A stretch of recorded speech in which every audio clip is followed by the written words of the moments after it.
Salve, salve, galera. Matheus? Tamo. Oi. Ah, travou aqui. Começa de novo, por favor. Salve, salve, galera. Estamos aqui mais uma vez para comentar um pouco mais sobre essa rodada de Copa do Mundo que terminou ontem. O Brasil ganhou e teve alguns outros jogos que a gente vai comentar aqui mais para frente, mas, em primeiro lugar, óbvio, vamos falar sobre mais uma vitória do Brasil.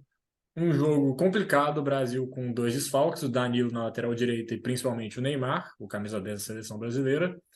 Mas o Brasil conseguiu a vitória com o gol do Casemiro no finalzinho, um gol bem bonito. Jogada de Vinícius Júnior e Rodrigo, um trio que até pouco tempo era do Real Madrid, o Casemiro foi para o Manchester United. Mas, muito importante a vitória, o Brasil já está classificado, tem a primeira posição praticamente garantida no grupo.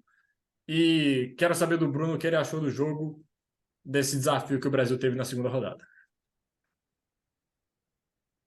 Eu achei que foi um bom desafio para a seleção brasileira. Jogou sem o Neymar, jogou mais uma vez contra um time que se propôs a defender e atacar era a segunda opção. Em nenhum momento eles tentaram dominar o Brasil, eles tentavam defender e se desse sair para o contra-ataque. O empate para eles parecia que era um bom resultado. Eu acho que o principal destaque é a força defensiva do Brasil. Mais uma vez, o Brasil ainda não levou chutes ao gol. O Alisson ainda não fez uma defesa nessa Copa do Mundo em dois jogos.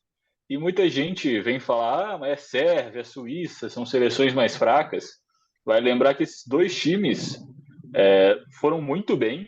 A Sérvia colocou Portugal na repescagem, os dois eram do mesmo grupo nas eliminatórias. A Sérvia passou em primeiro e Portugal em segundo. E a Suíça colocou a Itália, que era campeã da Eurocopa, era tida como uma das melhores seleções chegando na Copa do Mundo, jogou eles para a repescagem e aconteceu o que a gente sabe. Além disso, essa mesma seleção da Suíça eliminou a França na Eurocopa em 2019. 2019, 2020? Na última Eurocopa, eu não lembro o ano ao certo. Então são 2021. bons times. A Eurocopa foi 2021. 2021. Então são bons times, não são favoritos, mas são seleções que têm dado trabalho para as principais seleções europeias. Eu acho que o Brasil mostrou um poder defensivo muito grande. Thiago Silva e Marquinhos são exaltados com a melhor dupla de zaga de seleções há alguns anos e eles mostram todo o jogo porque o Alexandro eu achei que foi melhor contra a Suíça do que contra a Sérvia. Ele fez uma boa partida defensivamente. Apoiou de vez em quando, eu acho que ele pode apoiar um pouco mais. O Militão pela direita também fez um jogo bem seguro. Casimiro, para além do gol, mesmo sem o gol, seria o homem da partida para mim. O gol só coroou mais uma grande apresentação dele. O que ele domina, o meio de campo, é sacanagem a bola que o Casemiro joga. O Paquetá também no primeiro tempo eu achei que ele criou bem. Eu não entendi porque que o Tite tirou ele no intervalo e manteve o Fred. O, o Paquetá era o jogador mais criativo no primeiro tempo da seleção brasileira que de novo teve dificuldade para fazer o primeiro gol, a mesma coisa contra a Sérvia, e dessa vez não tinha o Neymar para desequilibrar numa jogada individual e driblar alguns jogadores e criar oportunidade. Então a seleção mostrou que, apesar de algumas dificuldades, conseguiu criar oportunidades de gol contra uma seleção que defende muito bem, sem o principal jogador. O Vinícius Júnior foi muito importante hoje, provavelmente a melhor partida dele com a camisa da seleção, junto com a partida contra a Sérvia. O Richarlison apagado. A partida contra a Sérvia ele também foi apagado, mas ele fez os dois gols. E hoje ele não teve oportunidade de fazer gol, ele não conseguiu dominar a bola dentro da área, não conseguiu chutar. E o Rafinha ainda um pouco inseguro, parece. Ele está sentindo um pouco mais a Copa. O que a gente vai falar um pouco mais para frente do próximo confronto, eu entraria com o time reserva para o jogo contra Camarões. Mas dependendo da partida do Antony, eu acho que ele já pode entrar nas oitavas como titular. E o Fred eu achei abaixo. Não fez uma partida horrorosa, como as pessoas tentam pintar, mas o Bruno Guimarães entrou muito melhor do que o Fred. E é isso, eu acho que foi um bom jogo do Brasil, mostrou muito poder defensivo, criou oportunidades para fazer até mais gols, teve uma pequena dificuldade para abrir o placar, mas a Suíça não é uma baba, assim, é uma seleção competitiva e eu acho que o resultado vale muito para essa continuidade do trabalho do Tite. Eu acho que o ponto positivo desse trabalho do Tite é que é uma seleção regular. Mesmo quando não joga tão bem, quando não é tão brilhante, dificilmente é uma seleção que perde. E isso vem muito do poder defensivo do time. O Brasil fez até um gol que foi bem anulado, do Vinícius Júnior no segundo tempo. O Richarlison estava impedido. Na verdade, o passe nem era para ele, só que a bola acabou passando. Ele disputou a bola, o Vinícius Júnior saiu na cara do gol, mas o gol foi anulado. Sobre essa questão Fred e Bruno Guimarães, eu acho que o Bruno Guimarães ele é um jogador que tem mais qualidades ofensivas do que o Fred. Ele tem um passe melhor, ele chega mais com mais presença no ataque. E vem num momento muito bom. O Newcastle é um dos melhores times da Premier League nesse momento. Está em posição de Champions League para a próxima temporada. E ele está com confiança, se mostrou no jogo de hoje. Eu achei que o Tite mexeu muito bem no time, a entrada do Rodrigo, do Bruno Guimarães e do Antony deram uma acordada nessa seleção.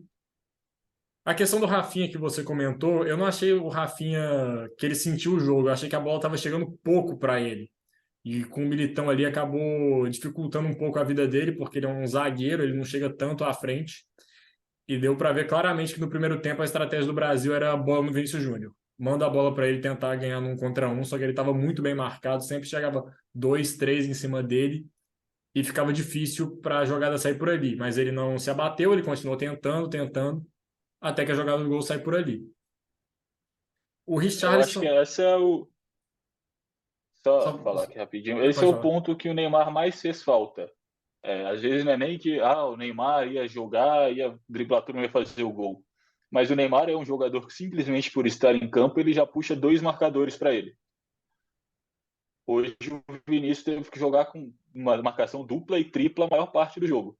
O Neymar é um cara que está acostumado a receber essa marcação toda a partida, seja no PSG, seja pela seleção. O Vinícius, mesmo no Real Madrid, onde ele é um dos principais jogadores, ele não é o principal atacante do time. Quem puxa mais marcação ali no Real Madrid é o Benzema. E os meio-campistas também, o Kroos, o Modric. Então o Vinícius chega muito no um contra um. Hoje ele estava um contra três de costas para o gol e ele não está tão acostumado quanto o Neymar a jogar nessa situação adversa. Eu acho que é aí que o Neymar mais fez falta. Sim, concordo. E o Paquetá, eu achei que o Paquetá sofreu jogando a função do Neymar, ali como meio-campista mais avançado. A Suíça estava muito fechada, ele não tinha espaço para jogar.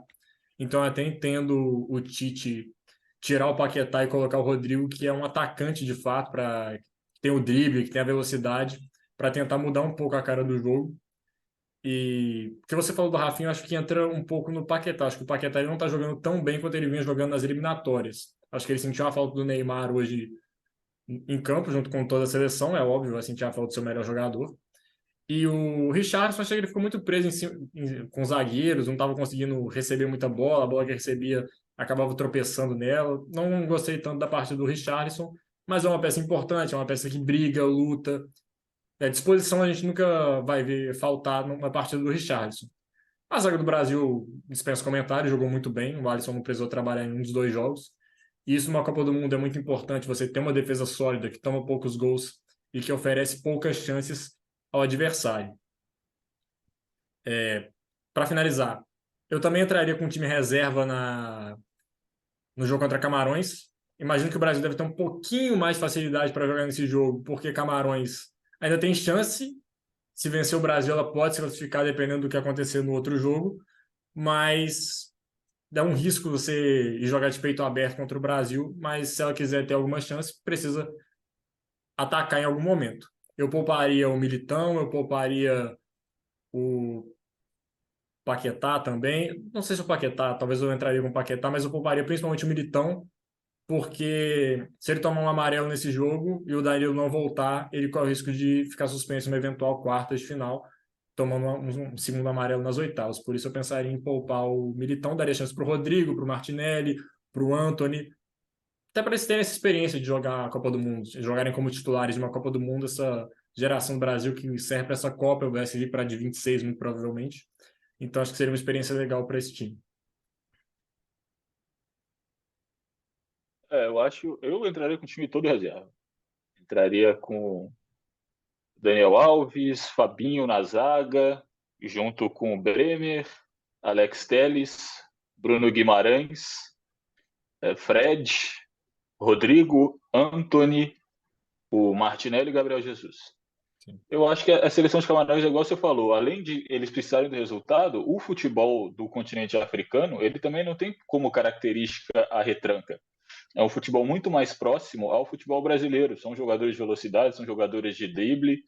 Você não vê muitas retrancas no futebol africano. E eu não acho que Camarões vai vir com uma linha de 5 e uma linha de 4, igual veio a Suíça. Não acho que eles vão jogar querendo propor o jogo, querendo dominar o Brasil, mas eles vão sair e vão dar espaço para o Brasil jogar. Eu acho que não tem por que arriscar, já classificou.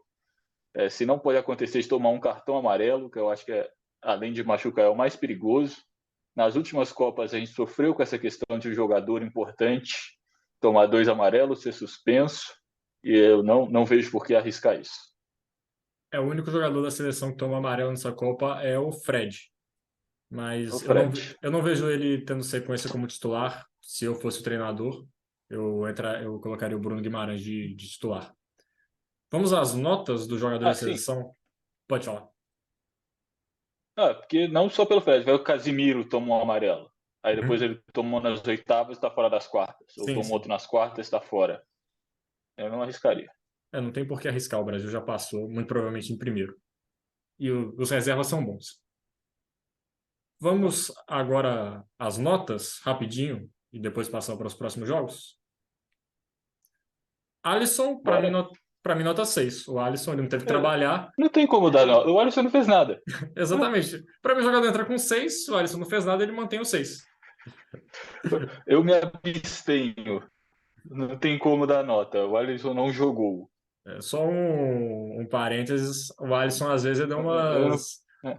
Ele quis dar emoção pro jogo aí na saída de bola, Ele quase entregou uma bola pro Embolô. é, mas de resto ele não teve que É, trabalhar. é, O Militão, eu não é. gostei tanto da partida do Militão, dou uma nota 5 para o Militão. Eu achei que ele estava um pouco nervoso, não conseguiu apoiar tanto. Eu entendo que ele é zagueiro, mas a Suíça estava bem fechada e acho que o Brasil pedia uma companhia para o Rafinha ali pelo lado direito, então não gostei tanto. Para mim, nota 5 para o Militão. Eu dou uma nota 6 porque apesar dele não ter contribuído tanto ofensivamente, eu achei que defensivamente ele foi muito seguro. A Suíça pouco criou, é, a Suíça pouco criou ponto, e ele tem contribuição nisso.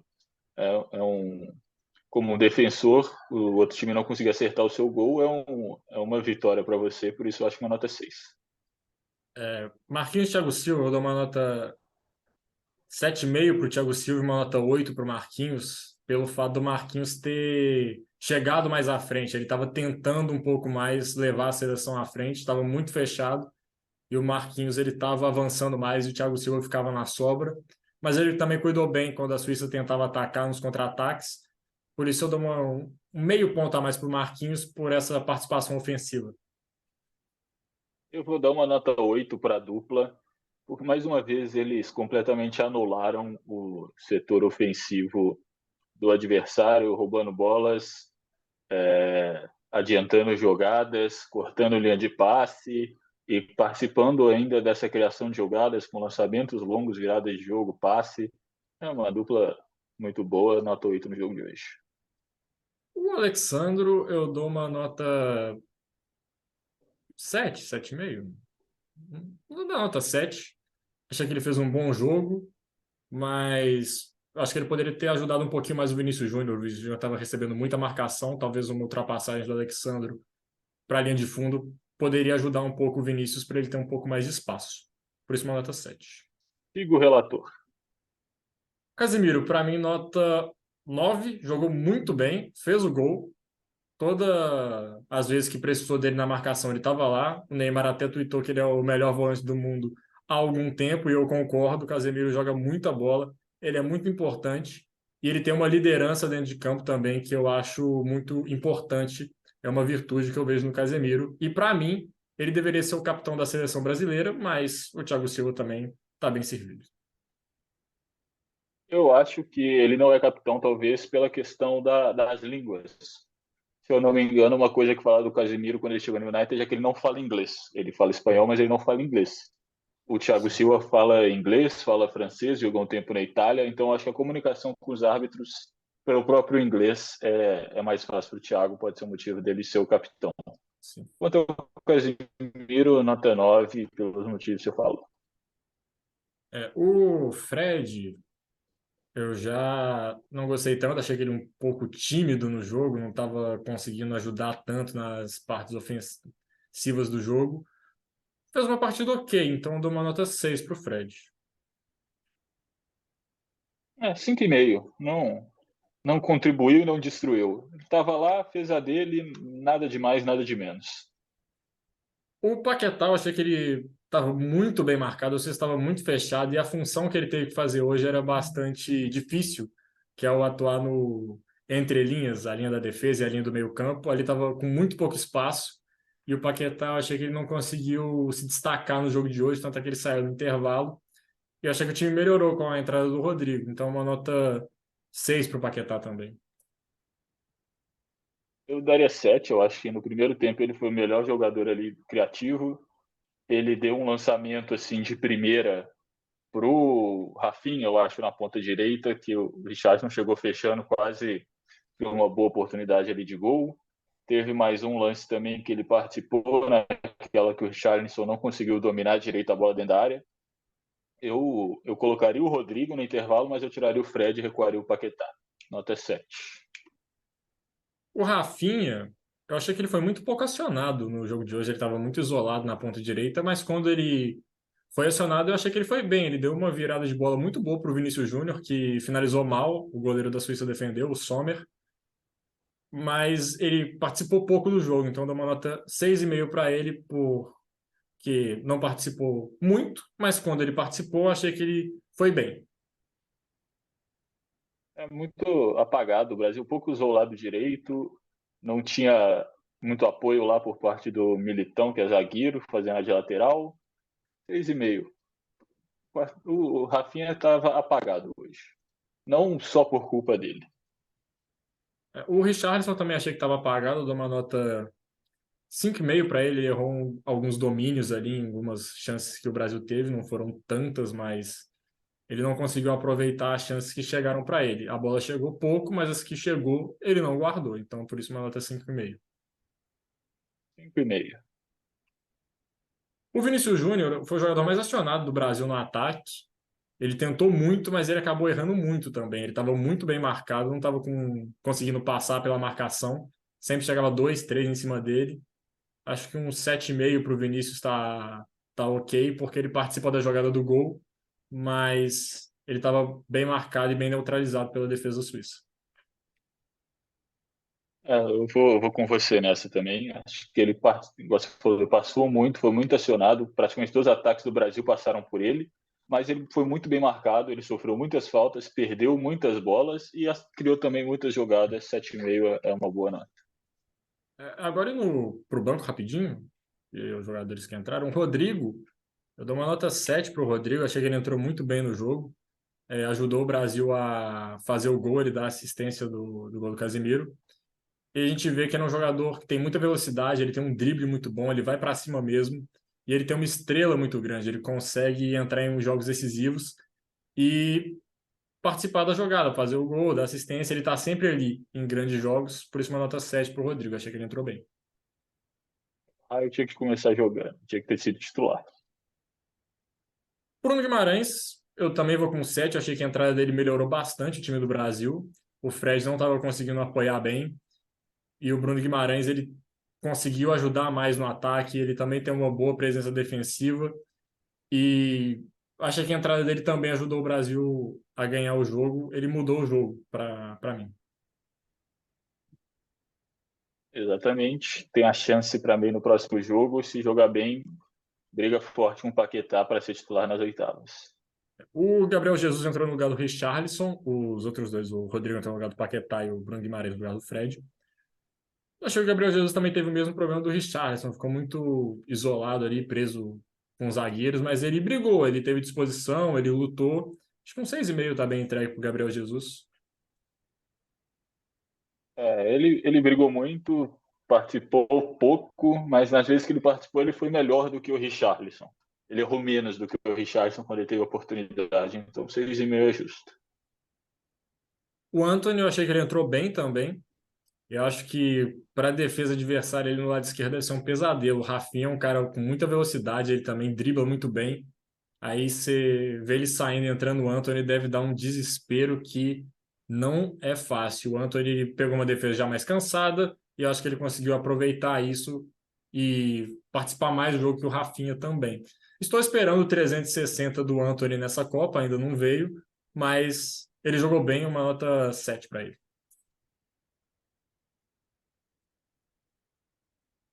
O relator, mais uma vez. O Alex Telles eu vou deixar sem nota porque entrou no finalzinho no lugar do Alexandre e não teve tanta participação no jogo. Fechamos assunto de seleção brasileira. Participou o mesmo tanto que o Alisson, praticamente. É, basicamente foi isso. Vamos agora aos resultados dos outros jogos dos grupos.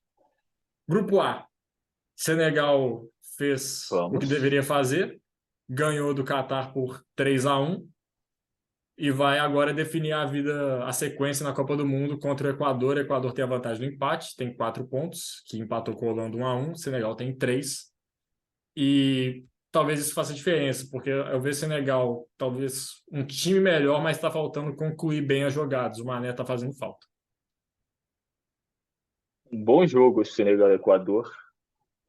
São dois times que jogam bem ofensivamente, que têm jogadores muito rápidos no lado de campo, muita agilidade. Igual você falou, o Equador joga pelo empate, mas eu prevejo um jogo de alguns gols. Não acho que vai ser um 0-0 chato como a gente teve alguns nessa Copa do Mundo, não. Uhum. E Holanda e Equador, eu achei que foi um jogo equilibrado, talvez um pouquinho de vantagem para o Equador. Achei que o Equador jogou um pouquinho melhor. Teve um gol anulado, conseguiu empatar o jogo, a Holanda saiu na frente. E Mal anulado disso, passagem, na minha opinião. é, e Holanda, apesar de não estar jogando um futebol brilhante, está com a vaga na mão porque vai enfrentar o Catar na última rodada. A mesma análise que a gente fez da Holanda. Um time sem brilho ofensivamente, parece um time sem criatividade, constrói pouco, você não vê triangulação, você não vê movimentação. Tirando o Gakpo, que mais uma vez fez uma boa partida, ofensivamente a seleção holandesa é bem pobre. Sim. Agora indo para o grupo B, para mim um resultado surpreendente, o Irã ganhou do País de Gales por 2-0. E estou olhando aqui as estatísticas da partida. O País de Gales teve mais de 60% de posse de bola, chutou 10 vezes, o Irã chutou 20. O Irã 6 bolas no gol, o País de Gales 3. Então, a gente vê que o País de Gales teve mais a bola, mas não soube bem o que fazer com ela. O Irã, mais objetivo, teve uma expulsão do goleiro de País de Gales no finalzinho do jogo. O Irã aproveitou, fez os 2 gols já nos acréscimos e chega podendo jogar pelo empate na última rodada. É um jogo bem típico de Copa do Mundo, né? Quando duas seleções mais fracas jogam, ou você vai ter um jogo chato, uma partida chata, um 0-0 ruim, ou você vai ter umas partidas divertidas, assim, os dois times atacando muito, porque é o jogo que os dois chegam falando, esse dá para ganhar. Essa é a nossa chance de ganhar um jogo na Copa do Mundo. Eu acho que é isso que aconteceu. Agora teremos uma das partidas com muita rivalidade política entre os dois países. A gente vai ter um Irã e Estados Unidos. A gente vai ter um Inglaterra e País de Gales, que tem muita rivalidade lá também dentro da Grã-Bretanha. E ainda teremos, que a gente vai falar mais para frente, um Sérvia e Suíça. É uma rodada com muitas tensões políticas por fora do gramado que provavelmente vão afetar também o jogo dentro dele. Eu acho que vão ser partidas muito interessantes. Sim. A Inglaterra, como você falou, pega o País de Gales, ela empatou com os Estados Unidos e foi aquilo que a gente A falou farsa inglesa. no último vídeo. Esse era o jogo para a Inglaterra se provar. Se ganha bem dos Estados Unidos, que não é uma seleção meia boca, mas a Inglaterra é melhor, a gente poderia começar a olhar para a Inglaterra de outro jeito. Mas não só não venceu, como jogou pior que os Estados Unidos. Os Estados Unidos merecia a vitória, mas talvez faltou um atacante melhor ali para concluir as jogadas que criou. Eu vou discordar de você. Para mim, Estados Unidos é a definição de uma seleção meia-boca e jogou melhor do que essa farsa inglesa que a gente cantou aqui antes. Enganou bem, é verdade, mas não é um time que põe medo assim. Né? O cruzamento no mata-mata, que eles devem ir para o mata-mata, a primeira seleção mais forte que pegaram, eu acho que vão ser eliminadas mais uma vez. O trabalho do Southgate, eu acho que é fraco, mas ele também tem nas mãos uma equipe muito abaixo da expectativa que é criada em cima deles, principalmente pela mídia local inglesa. Eles acham que eles têm um time muito melhor do que realmente é, né? E por isso a pressão em cima dele é muito grande. É uma seleção que chegou em final de Eurocopa, chegou em semifinal de Copa do Mundo, mas nunca convenceu. Nunca ganhou aquele jogo grande, todo mundo falou, a seleção inglesa é de verdade. Eu acho que isso foi mostrado mais uma vez contra essa seleção sem graça dos Estados Unidos. Um jogo chato de assistir, que os Estados Unidos foram melhores. Sim, concordo com tudo que você falou. Polônia e Arábia no grupo C, 2-0 Polônia. Acho que a Arábia se complicou um pouco, mas vai pegar o México, que também está uma seleção bem fraquinha, assim, não está conseguindo fazer grande coisa. Nesse jogo, eu achei até que a Arábia teve as boas chances, mas não conseguiu aproveitar. Acho que faltou um jogador com um pouco mais de técnica ali na frente para conseguir concluir melhor as jogadas. E a Polônia teve a sorte ali, o Lewandowski, de encontrar o Andreas Pereira árabe, que entregou o gol para ele, que ele conseguiu matar o jogo e fazer o seu gol em Copa do Mundo. A Arábia foi melhor em grande parte do jogo, esbarrou no Chesney muitas vezes, aquela defesa que ele pegou o pênalti, ainda pegou o rebote depois. Com um pouco mais de qualidade ali na frente, a Arábia Saudita podia ter saído com um resultado melhor, mas a Polônia, nas oportunidades que teve, conseguiu fazer os 2 gols e encaminhar bem uma classificação. Mas o México tem que abrir o olho, sim, porque eu acho que a Arábia chega melhor para essa partida do que a seleção latino-americana. Jogou melhor do que o México até agora nessa Copa do Mundo. Entrando no México, a Argentina ganhou de 2-0. Messi decisivo, fez um gol, deu um passe para o segundo gol da Argentina. E a Argentina, depois de uma estreia decepcionante, mostra força e chega viva na última rodada para enfrentar a Polônia, que é a líder do grupo. Mas acho que um empatezinho ali, dependendo do que acontecer no outro jogo, pode ser bom para os dois. Eu imagino a Argentina querendo ganhar o jogo, mas a Polônia ainda também não tem a vaga garantida. Então, as duas seleções precisam entrar em campo focadas. Outro jogo, o primeiro tempo desse jogo aqui, inclusive, que a gente assistiu junto, deu sono. Foi. Duas seleções jogando um futebol muito fraco. A Argentina não conseguia trocar passe, não conseguia avançar, parecia que estava nervosa. E o México não conseguia um contra-ataque, não tinha um jogador ali para partir em velocidade, dar um drible, que é uma qualidade das seleções mexicanas, são times muito rápidos no contra-ataque. Esse ano, nessa Copa do Mundo, a seleção do México está muito abaixo.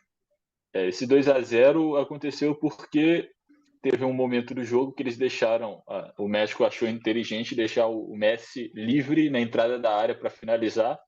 Ele acertou um chute no cantinho e aí mudou um pouco o jogo. O México teve que se abrir mais e numa jogada de escanteio o Enzo Fernandes fez o 2-0. Mas outro jogo que para mim nenhuma das duas seleções jogaram assim um futebol de você abrir o olho e falar, bom time, tem que ficar esperto. Continuar jogando isso daí, a Argentina tem tudo para ser eliminada quando pegar uma seleção mais forte no mata-mata mais uma vez. É, concordo. O grupo Dito D, isso, pode falar. só, dito isso, pegar a Argentina no mata-mata de Copa, independente da fase, não é uma coisa muito que muitas seleções vão gostar. É uma seleção encardida, é chata, mesmo jogando mal, cresce quando precisa no mata-mata. A Argentina em 2018, com o Mascherano de técnico, quase 2018. eliminou a França. Por muito pouco não levou aquele jogo de Jogaço. prorrogação. Jogaço, foi jogaço. 4-3, né? Isso. 4-3? E o Agüero teve uma É, chance na última bola do jogo, mas só que ele mandou pra fora. Foi um baita jogo. provavelmente o melhor jogo da Copa passada. Sim. Já que a gente falou da França, o grupo dela já se classificou, venceu os dois jogos. E Tunísia e Austrália ficou 1-0, um jogo 7 horas da manhã, que quem acordou é guerreiro, viu? A Tunísia que jogou bem contra a Dinamarca, na hora de ter a chance de brigar por chegar no mata-mata, perde para a Austrália e está virtualmente eliminado, vai pegar a França na última rodada, que ganhou da Dinamarca por 2-1. A França saiu na frente com o gol do Mbappé, a Dinamarca empatou e o Mbappé foi lá e fez o segundo gol do jogo também. E a Dinamarca, que a gente botava fé, precisa ganhar da Austrália, Nossa, que joga pelo empate. nossa Dinamarca é uma fraude, hein, Matheus? É, Enfim, esse jogo das 7 da manhã, Austrália e Tunísia, não vou mentir aqui, não acordei para assistir, também não. mas eu vi pessoas falando na internet que foi um jogo legal. Esse França e Dinamarca, a França dominou o jogo na maior parte do tempo, teve dificuldade para passar da defesa dinamarquesa, conseguiu abrir 1-0, a Dinamarca empatou, teve oportunidade de virar o jogo, teve umas 3 oportunidades assim que poderia ter feito segundo gol e mudado a partida, o que aconteceria na partida, mas aí chegou no final, parecia que o empate ia ficar, o Mbappé recebeu um passe muito bonito do Griezmann, que não foi nem um cruzamento, foi um passe mesmo, ele finalizou meio de coxa, de virilha, caindo para dentro do gol, empurrou para dentro do gol, e a França mostra a força de conseguir, mesmo num dia que não estava tão bem, vencer uma seleção forte que se defende muito bem, assim como o Brasil fez. Sim. Indo para o grupo E, a Costa Rica ela acertou um chute no gol a Copa inteira. E tá com Ah, 3 pontos. Japão. A Costa Rica ganhou do Japão. Ah, Não. Japão. Aí não dá, né? O Japão ganha da É, Alemanha e perde para Costa Rica. essa Copa do Mundo tá assim. A Argentina, a Arábia Saudita ganha da Argentina, depois perde para a Polônia. É a Copa do Mundo, cara. Isso é o legal da Copa do Mundo. É muito difícil acertar o que vai acontecer. O Japão parece que não conseguiu jogar sendo o favorito. Teve mais posse de bola, teve mais oportunidades, não conseguiu fazer o gol. A Costa Rica chutou uma vez no gol, fez o gol. E o Japão, que tinha 90, parecia que o caminho livre assim para classificar para as oitavas de novo, não conseguiu ganhar da Costa Rica e agora vai ter que ir para a última rodada, dependendo do resultado também. E o técnico do Japão também precisa calçar um pouco as sandálias da humildade, porque mexeu bem no time, Ele colocou alguns colocou o time reservas reserva, né? para jogar Colocou um contra time a Costa misto. Rica. E aí pagou o preço É, e vai ter que enfrentar a Espanha precisando do é. resultado. Põe o titular e Garante a poupa no vaga e terceiro poupa jogo contra a depois de Espanha. ganhar. Exato. Exatamente. E É, falando o na. Japão. É, o Japão tá. Não sei se passa nesse grupo, não. Tá todo embolado o grupo, né? Sim. Vamos Mas pegar joga pelo aqui, empate. O empate é do Japão. a classificação do grupo E. Nós temos Espanha com 4, nós temos Japão com 3, Costa Rica com 3 e a Alemanha com 1. O Japão, o empate pode servir, mas dependendo do que a Alemanha fizer contra a Tem Costa do Rica, saldo, né? o Japão pode precisar ter que ganhar da Espanha. E aí as coisas complicam um pouco. Ou você... Outra fraude foi exposta nesse grupo. A tão forte Espanha empatou com a Alemanha, que perdeu para o Japão, mostrando que o tic-tac espanhol, apesar deles terem dominado o jogo, foram uma seleção melhor. Quando pegam pela frente um time que tem capacidade de jogo, que tem técnica, tem qualidade também, quando eles não conseguem dominar o adversário, eles têm dificuldade para ganhar jogos. Já mostraram isso algumas vezes nas eliminatórias, na Eurocopa. A Alemanha fez até um gol que foi irregular, pouca criatividade também pelo lado alemão. A Espanha teve as melhores chances, mas quando você depende do Ferran Torres para fazer os gols, você sabe que você vai ter que criar algumas oportunidades, porque a chance dele perder alguns gols é muito alta. Sim, eu não achei que a Espanha jogou mal, achei E até mais uma que. coisa da Espanha, Dani Olmo jogou muita bola. Sim. Não achei que a Espanha jogou mal, achei que ela até no primeiro tempo jogou melhor que a Alemanha, no segundo tempo achei mais lá e cá. Só que a Espanha não conseguiu aproveitar as chances, falta um centroavante. Eu entendo o Luiz Henrique deixar o centroavante no banco porque ele é o Morata, apesar do gol, não acho um cara confiável. A Alemanha se viu eliminada, mas conseguiu, na força, empatar o jogo, uma paulada do centroavante da Alemanha, que deixa uma situação um pouco mais tranquila para a Alemanha na última rodada. Ainda precisa ganhar o jogo, mas é uma situação mais fácil do que se tivesse perdido o jogo, óbvio. A Espanha dominou o jogo, sim, mas dificuldade para matar o adversário.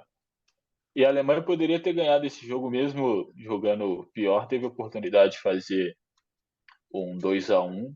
O resultado no final eu achei que foi o justo. 1-1 foi um placar justo. Um outro grupo que também está bem embolado, como o grupo E, é o grupo F. A Bélgica perdeu para o Ai, minha Marrocos geração belga. 2-0. O Marrocos teve um gol anulado. Achei que o Marrocos foi muito bem no jogo. É uma das seleções africanas que pode sim passar para a próxima fase e mostrou força. O estádio estava dominado pelos marroquinos e em campo essa força também se mostrou. Achei que o Marrocos conseguiu encarar a Bélgica e fez uma grande partida e conseguiu a vitória. O Marrocos tem alguns jogadores interessantes, né? Tem o Ziyech pela ala direita, o Hakimi fazendo uma dupla com ele ali. O A Sai, fortíssima, zagueiro, o Sai, zagueiro do Wolverhampton. a fortíssima geração belga, que não ganhou nada, maior conquista deles foi eliminar o Brasil no jogo roubado, o pênalti do Gabriel Jesus, e que eles foram amassados. Parece estar realmente chegando ao fim. O De Bruyne resumiu bem. Eles estão velhos. E o De Bruyne, que é o principal nome, que era para ser o principal nome desse time, não está jogando nada. Ele não está fazendo nada em campo, nenhum dos dois jogos. Parece que o clima no vestiário também não é dos mais agradáveis. Courtois e De Bruyne não se falam por questões externas, né? Teve mulher no meio, uns negócios assim. Pelo que eu vi, Troçar e Hazard não se falam. Inclusive, o que aconteceu com o futebol de Eden Hazard de 2018 até 2019 e 2019 para frente tinha que ser estudado. O que O, Tro, aconteceu? o Trossard merece ser titular da seleção da Bélgica. Não, o Hazard não tem bola para ser convocado dessa seleção. Ele está por causa do nome. Sim. O Eden Hazard de 2018 não existe há 4 anos e ninguém sabe por quê. Uhum. E os dois parecem que não conversam. Aí no vestiário, pelo que estavam reportando, teve uma briga grande assim que o Lukaku teve que ir lá para separar. E o Lukaku, para separar uma briga também, é porque não vai ter briga, ninguém É. vai peitar o Quero ver Lukaku. alguém pra cima do Lukaku, isso eu quero ver. Quero ver alguém. Igual o Ibra, né? O cara vai brigar com o Ibra no vestiário. Tem uma história de um jogador que queria brigar com o Ibra. É um brasileiro. Era o Não, qual que é? Lucas, não? No PSG? Será que era o Lucas? Não, eu acho que é um jogador desses mais antigos que ia brigar com o Ibra, Ah, não sei. discutiu e depois saiu fora para não ter que acontecer nada. Você não vai brigar com o Lukaku. E dessa vez não deu para o Courtois salvar, né? O Courtois Uhum. salvou o time, cara, para ter perdido os dois jogos. Não teve o árbitro também para tirar um pênalti. E 2-0 para o Marrocos. Tchau, Bélgica. Tchau, geração belga. Eu acho que essa eliminação na fase de grupo que provavelmente vai acontecer é o marco do fim da grande geração belga. Tá complicado para a Bélgica, porque a Croácia também ganhou de 4-1 do Canadá. Croácia e Marrocos foram a 4 pontos. Pega a Bélgica na última rodada, que tem 3. O empate não serve para a Bélgica, vai ter que ganhar o jogo. Não posso comentar muito sobre Croácia e Canadá, porque algum gênio que ama o futebol marcou o Enad para a hora desse jogo. Então, meus parabéns aí para quem fez esse crime. E realmente. Palmas aqui para ele. Eu estava junto do Matheus fazendo o ENAD. Para quem não sabe o que é o ENAD, é como o Enem, só que da faculdade. Quando a gente está para formar, a gente faz essa prova, exame nacional, né? Para todo mundo que está formando em jornalismo, faz essa prova, para eles verem o que se aprendeu e darem a nota do curso, ver quão bom é o curso, o que você está aprendendo. Enfim, a gente teve que fazer isso num domingo de tarde. A gente não pôde assistir esse jogo. A Canadá conseguiu enganar bem, né? Contra essa time da Bélgica. Parecia que ia ser uma seleção interessante, que ia criar dificuldade. Abriu o placar com o Alphonso Davies. Mas parece que a chance do Canadá de ganhar um jogo em Copa do Mundo era contra a Bélgica e eles não conseguiram. Acho que aquele jogo diz mais sobre a Bélgica do que sobre o Canadá. Fechando aqui os últimos 2 grupos, Camarões e Sérvia, jogaço 3-3. A Sérvia chegou a ter 3-1, mas Camarões foi buscar um empate. E eu acho que a Sérvia perdeu uma grande oportunidade de chegar na última rodada, dependendo só dela no grupo. Foi um jogaço, você falou, um 3-3. Gols muito bonitos também. O Aboubakar, que era titular dessa seleção de Camarões, foi para o banco. Ele entrou e mudou o jogo, fez um golaço de cobertura. Depois ele deu o passe ainda para o terceiro gol. Ele fez o segundo e deu o passe para o terceiro.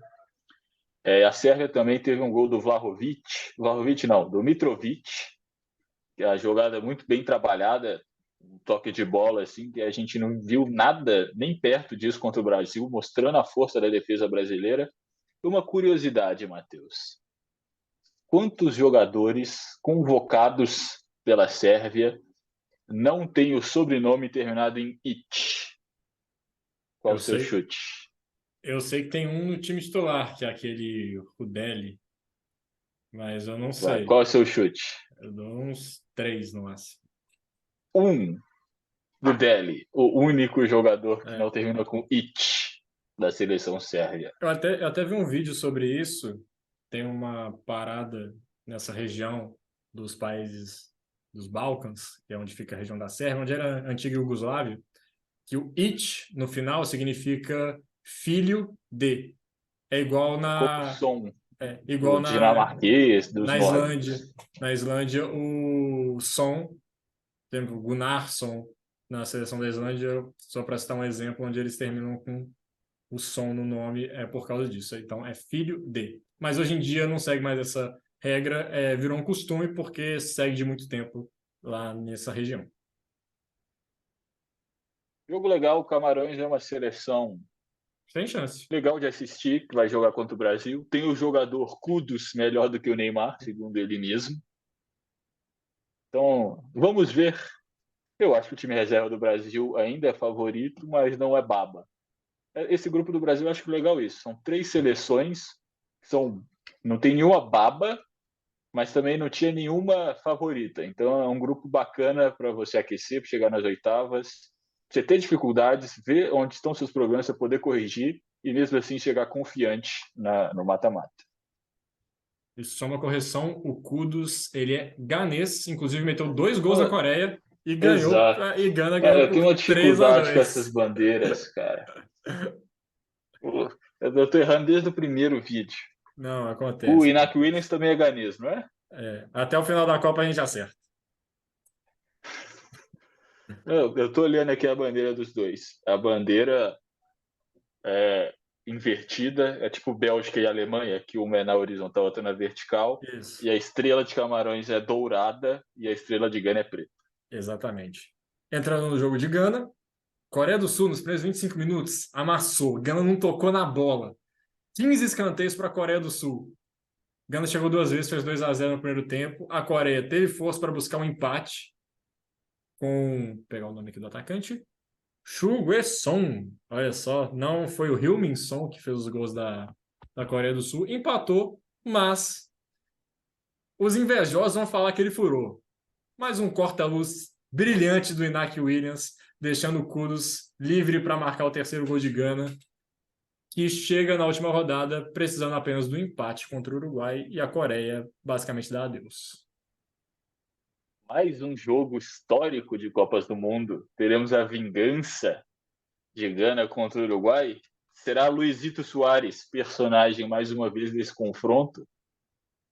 É um jogo assim como Estados Unidos e Irã, Inglaterra e Gales, Sérvia e Suíça, né? Não por motivações políticas nesse, mas é um jogo que já vem com muita carga emocional do extracampo.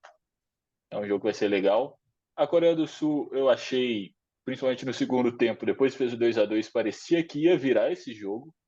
Estavam bem, estavam em cima, mas num contra-ataque, essa seleção de Gana é muito rápida, né, com Kudus e Nak Williams, que você tinha citado, além de serem jogadores muito bons, tecnicamente falando, tem muita velocidade. A Coreia subiu toda para depois do empate para aproveitar esse ritmo e tentar uma virada, que era importante também para a pontuação no grupo, e eles acabaram tomando um gol no contra-ataque. Um jogo. Hoje foi um dia de jogos legais. Talvez Sim. os jogos mais chatos, falando assim, foram das principais seleções, os principais jogos que a gente esperava. Os jogos de Sim. mais cedo foram muito divertidos. E só um parênteses que você falou de Sérvia e Suíça, eu lembrei aqui agora que essas duas seleções se enfrentaram na última Copa do Mundo, também estavam no grupo com o Brasil. A Suíça ganhou por 2-1 aquele jogo, gols de Xhaka e Shaqiri, os dois jogadores que têm descendência albanesa, um país que já teve várias complicações com a Sérvia, e os dois comemoraram o gol assim, fazendo o símbolo da Albânia, e acabaram sendo suspensos, não jogaram as oitavas de final, que a Suíça acabou sendo eliminada. Então, é bom ficar de olho nesse jogo, nesses dois jogadores, principalmente, ver se eles vão repetir o gesto, se eles vão comemorar de alguma outra forma. Porque caso a Suíça passe e eles comemorem o gol do mesmo jeito, é provável que eles sejam suspensos de novo. E os jogadores da Sérvia que já protagonizaram uma polêmica nessa Copa do Mundo por causa da bandeira que eles deixaram no vestiário. É um jogo que vem com muita carga, você explicou, política por fora. Então, podemos ver alguns nervos à flor da pele, algumas entradas mais duras, cartões. É uma história, é um jogo que pode entrar assim para a história da Copa do Mundo, igual esse 2018 entrou com as comemorações dos protestos. E Eu acho que fora, é um jogo também que eu vou querer assistir. e Vai ser fora no horário que do jogo do Brasil, né? vai ser no Provavelmente. horário do jogo do Brasil. Vou colocar Então não vou assistir ao vivo. vou colocar a telinha do lado. E Exato. além de todas as questões, vale vaga, né? Quem ganhar, Vale ó, vaga. O mais importante no contexto Copa do Mundo hum, é que vale é. vaga. E no último jogo do dia, o último jogo dessa segunda rodada, Portugal e Uruguai. Vamos, calma aí, não teve a fusão ainda. Portugal jogou bem melhor. O Uruguai, no primeiro tempo, foi dominado para mim. E o Bruno Fernandes, para mim, o melhor jogador de Portugal na Copa até aqui, fez os dois gols. Não foi gol do Cristiano Ronaldo, foi gol do Bruno Fernandes. Ele não tocou naquela bola. E Portugal garante sua classificação, 2 vitórias. E o Uruguai vai precisar ganhar de Gana O Uruguai é uma das decepções para mim dessa Copa do Mundo. também. Muito mal jogando a seleção uruguaia, tirando ali poucos jogadores, o Valverde mesmo, que para mim está entre os melhores jogadores da temporada, muito apagado hoje, e mesmo assim ele era um dos melhores do time. O Uruguai entrou para parar Portugal e tentar ganhar num contra-ataque. Teve no primeiro tempo uma oportunidade com o Bentancur, também jogou bem hoje, de abrir o 1-0, ele passou lá driblando três defensores de Portugal. Eu nem entendi direito o que estava acontecendo para o Bentancur conseguir dar aquele corte, né? Mas ele perdeu o gol. No segundo tempo, a seleção do Uruguai com as metidas eu achei que melhorou um pouco, foi mais para cima. Cavani foi muito mal no primeiro tempo. O Suárez também apagado, mas teve oportunidade de fazer gol. Seu queridinho Bagre Núñez, cara, o poder de tomada de decisão dele é praticamente negativo. Parece que ele sempre toma uma decisão questionável. Eu falo isso. Ele tecnicamente ele é bom. Ele sabe driblar, sabe correr, ele sabe chutar, sabe passar. Mas parece que ele sempre toma a decisão oposta ao que parece ser o que ele deveria ter feito. Ele chuta na hora que parece que é para ele tocar, aí ele toca quando é para chutar, aí ele tenta o drible quando é para parar a jogada, aí ele corre para a linha de fundo quando era para ele tocar para trás. Então tá afobado. O, o Arrascaeta entrou, eu achei que entrou bem, teve a oportunidade do gol do empate. Ele tentou dar uma cavadinha a lá Arrascaeta em 2018 na final de Copa do Brasil contra o Corinthians. Ele errou, aí Portugal foi lá e conseguiu ampliar a vantagem, mas teve um momento ali no segundo tempo que o Uruguai conseguiu pressionar bem. Eu achei que Portugal jogou bem, agora falando da outra seleção, mas ainda abaixo do que você espera da seleção portuguesa se você olhar só os nomes da escalação. Porque se você olhar os jogos, Portugal tem jogado, é isso daí mesmo. Mas pelos jogadores que tem, a gente sempre espera um pouco mais. Eu acho que tem nomes melhores do que o fio apresentado. E a minha campanha de Rafael Leão titular continua, apesar de que hoje ele não entrou tão bem assim no jogo. Eu acho que ele está jogando muito mais bola que o João Félix.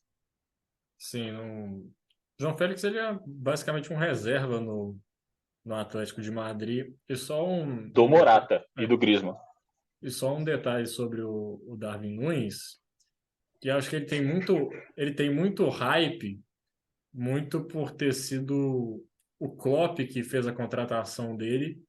Eu não vou falar que ele não jogava bem na Liga Portuguesa, porque eu estaria Ele tem mentindo, uma temporada muito boa em Portugal. Mais de mas 20 gols. eu acho que ele teve um status muito por ter sido comprado pelo Klopp, e o Klopp tem um histórico de fazer boas contratações.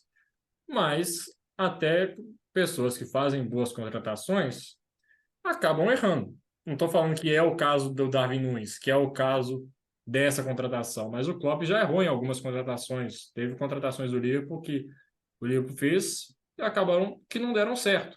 O Guardiola já contratou jogadores que não deram certo, que não encaixaram no esquema. Para citar um exemplo de mais recente, o Grealish. Ele pagou 100 milhões no Grealish e até agora ele não conseguiu se firmar como titular do Manchester City.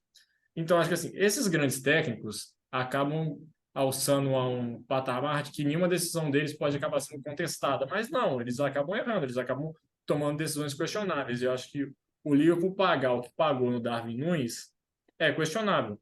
Não estou dizendo que ele está jogando mal, que ele é horroroso, que ele não vai dar certo. Mas é questionável e o preço que foi pago nele também ajuda a dificultar um pouco a vida dele.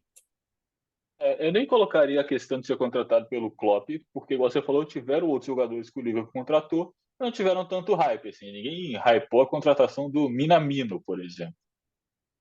É, foi contratado na era Klopp, mas chegou. O Minamino bom reserva. Ninguém esperava que ele fosse um grande jogador.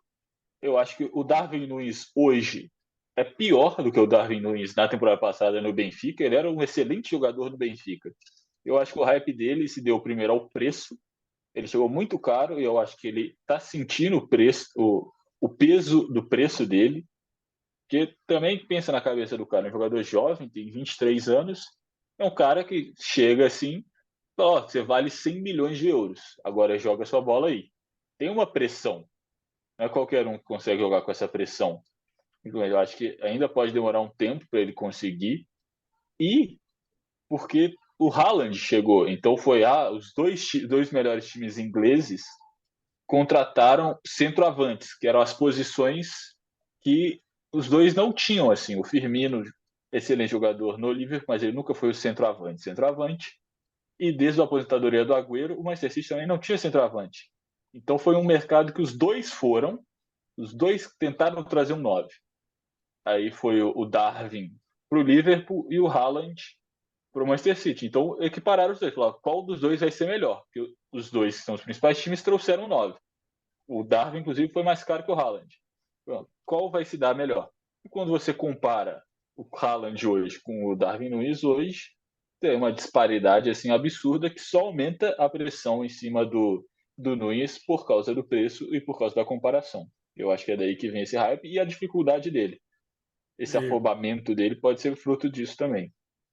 e só para ser justo, eu não acho que a situação do Liverpool, que não é das melhores, Né? é culpa do Darwin Não é culpa Núñez. do Darwin. Eu acho que ele teve um momento bem ruim, que foi a expulsão dele no segundo jogo da temporada, onde ele perdeu a cabeça ali com o zagueiro do Crystal Palace.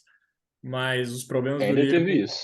os problemas do Liverpool são muito mais profundos e muito mais complexos do que simplesmente saiu o Mané e entrou o Darwin Núñez. Eu acho que o Liverpool Dá tem um vídeo, inclusive, hein? uns problemas um pouco mais complexos. E podemos fazer um vídeo sobre isso. Comenta aqui embaixo se você quer ouvir sobre esse vídeo. Mas não é época de Copa, né? Porque época de Copa tem prioridade. É isso. Finalizamos todos os grupos. Comenta aqui embaixo o que você acha da vitória do Brasil, o que você acha da situação da sua seleção favorita, se não é o Brasil, se é outra, se você gosta de outra seleção, a seleção que você gosta. Comenta aqui Sua embaixo. seleção favorita não é o Brasil, cai fora. Se você é brasileiro, torce pro Brasil. Não é essa, né, de torcer pro time, não. Mas comenta aqui o que você acha dos grupos, quem que você acha que vai passar. E estaremos aqui no final da próxima rodada comentando sobre ela e também nossas expectativas sobre o mata-mata. É isso, valeu galera e até a próxima.